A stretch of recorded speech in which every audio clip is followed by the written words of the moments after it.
What's up, everybody? It's Man of Low Moral Fiber here. My name's Luke, and in this video, I'm going to be testing out my skill, Blight Phoenix. This skill was recently boosted as a part of a big patch, and then boosted again as of a November the 9th hotfix. Let me make sure that's active real quick, and definitely not run an invalid test here. So I'm going to log into a 0 just really quick so that we can make sure the hotfix is active, and I can show that to you guys. Let's see here. There we go, 80%. Perfect. It's kind of weird making sure the hotfix is active when you're not 0, but I'm not 0 too often. So, anywho, let's get back to testing out Blight Phoenix here. Blight Phoenix was boosted again as a part of that hotfix, as I was saying. So now it's received 2 boosts in a short period. So I figured we'd go ahead and test it at its extreme here. Now, Blight Phoenix is a kill skill, so we activate that, and then we get these fiery and corrosive wings, and that deals damage to all of the nearby enemies. We currently have it boosted to 11 points using this Plague Fox class mod, which is also going to increase our burn damage significantly. So I figured I'd come here, use the Bone of the Ancients, and try to take out, or at least see the damage we're doing with Blight Phoenix after we kill one skag here and then get near the others. So I figured I'd just go ahead and kill that one. So now this one is taking damage. If we slag him, well, that didn't work out, did it? If we slag these dudes, we'll see how much damage we're doing to them. Go ahead and kill this one real quick, and we'll continue to judge the damage. So the damage doesn't appear to be huge. It's definitely not worth putting 11 out of 5 in it, I think. It seems to be keeping me alive with life tap a little bit here, so that's pretty cool. I kind of like that. We'll kill that guy and kind of watch it here. Well, we can't do it with a yak skag right on me, but we'll continue to determine the benefits it provides with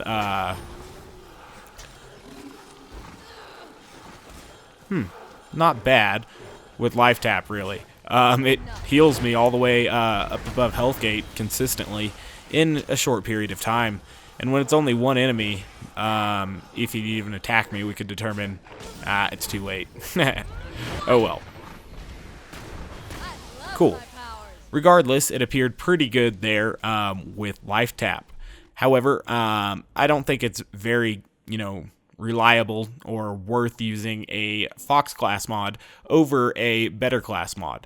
I prefer the Blurred Trickster class mod, and I think with this we're going to get the same boost that we were getting from it with life tap, because we're boosting life tap instead of Blight Phoenix.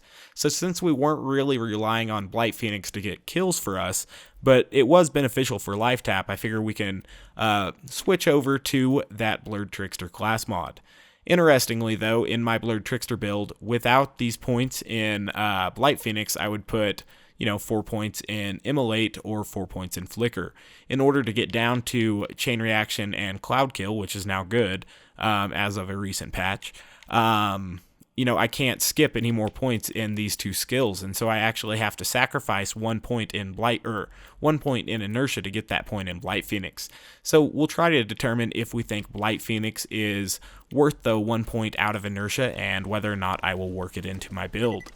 Now, one kind of downside of Blight Phoenix is that I remember it breaking barrels when I played with it very early in the game's life cycle. Now it's wrong map. It's very possible that Blight Phoenix just doesn't break the barrels as easy now, because the barrels are stronger at higher levels. But it's been a long time since I've used Blight Phoenix, so we'll determine whether or not that becomes a hazard to us in a map with a lot of barrels. So I'm going to switch on over to the corrosive Bone of the Ancients here, because we will be fighting robots, and we'll determine whether or not we think it's helping us.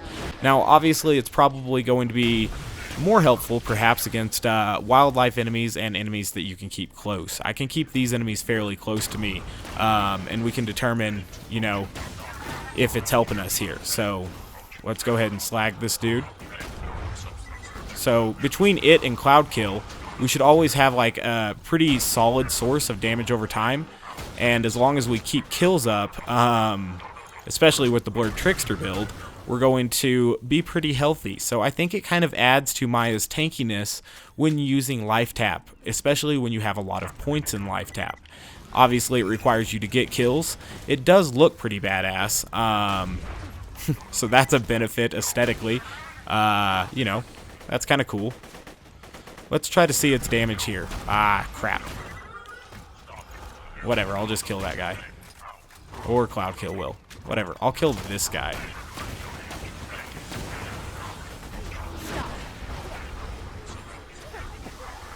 So they're not really shooting me right now, so it was hard for me to determine how much it was helping. Maya has a lot of great crowd control already, so it might be difficult to see the benefit of this skill.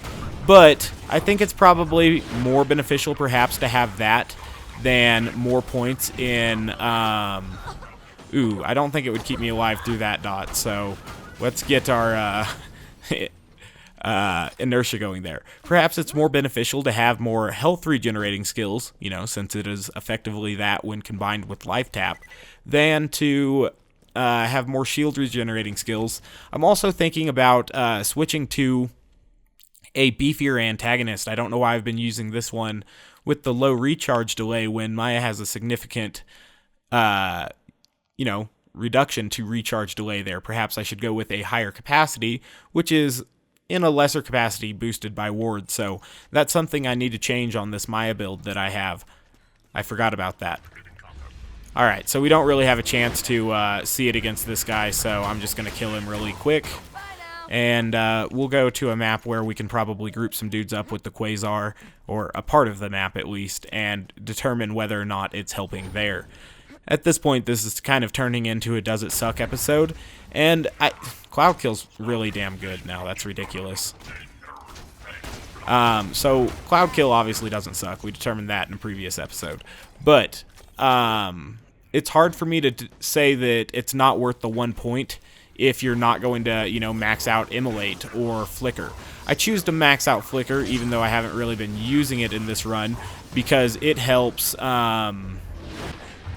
it helps boost the chance of Scorn, which I just threw there, or tried to show me throwing, but then I stumbled over my words. I apologize for that. Anyway, Flicker boosts the slag chance of Scorn, which is why I choose Flicker over Immolate. I don't plan to spend too much time in fight for my life, so that's why I do that.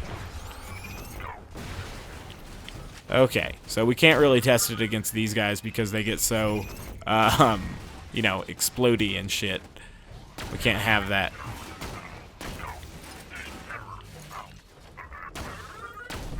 I did put on the corrosive bone, did I not? Perfect. Okay. So now we'll try to Quasar some dudes together. Especially if we can get, you know, not hot loaders and knock their arms off or something. That'd kind of be worth it. Alright, so let's watch the damage it does on this guy, huh? So keep in mind that is Blight Phoenix, not Cloud Kill. It went away pretty quick. So now that's Cloud Kill. But this isn't. Let's watch the damage it does on him. In combination with Ruin, I guess. So even in combination with Ruin there... it goes away so fast. We need like a Legendary Reaper to make it worth it. Regardless, let's watch it here. It does some damage. And then it goes away pretty quick. But if you're continually getting kills, if I was in like a real firefight, perhaps even had a dot on me that I was trying to, you know, work off, it is a consistent measure to keep your health up, I would say. It's pretty damn good at that. So I would say no, Blight Phoenix doesn't suck. It's very situational, but since the Cataclysm tree, even after its recent boost, doesn't provide me a need for either Helios or backdrafts still. I would say throw the points in it. The barrels haven't been bothering me, even in a pretty barrel-heavy map. I guess I'm just kind of accustomed to blowing them up beforehand. And obviously Maya has sweet things like Scorn and Phase Lock to kind of get rid of some of those. So that's pretty cool.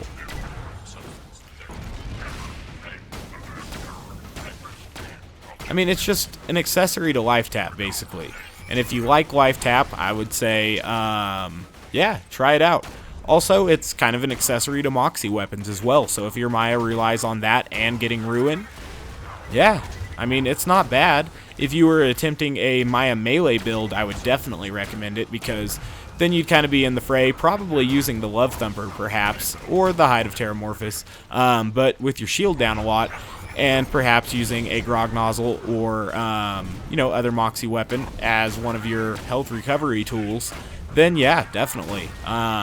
Blight Phoenix is pretty swell. It's not over-the-top beneficial or anything. Maya is really powerful, so you might not really perceive its benefit very well, but,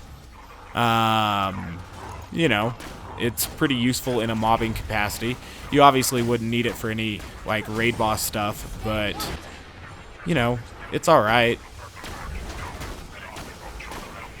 Yeah, I'd say it's worth the 1 point in inertia in my build, so it's worked its way up to that. You know, the damage, it's really not that great, but it's better than it's ever been, and it has a noticeable benefit in my mind, which it's never really had before. It actually gets me above health gate if there are certain enemies around fairly quickly. Cloud Kill's just absolutely ridiculous now. I like it. So, Pervy and his crew don't really pose the same benefit, or not benefit, well, I guess benefit in some way. It gave you a chance to see them at an exaggerated health scaling, so now they don't really provide that, and they don't really provide the same challenge they used to either, so we're just going to kill these guys.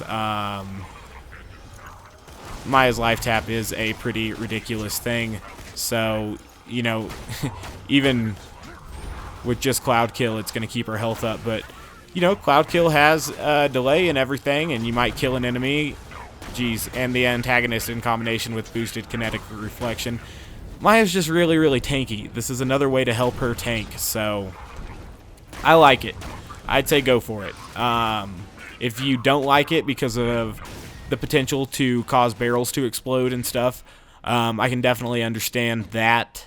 But if you can get around that, I don't really see a reason not to put points in it, unless you're attached to really having points in Immolate and Flicker, or if you want to try out Helios or Backdraft for something else.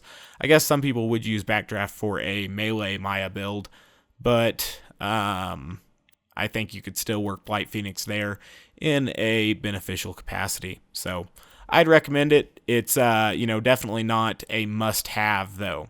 So, as always, guys, I thank you very much for watching. I do appreciate it. If you haven't yet taken the time to subscribe, please do so. Otherwise, you know, I do hope to catch you next time. I can't make it up here, apparently.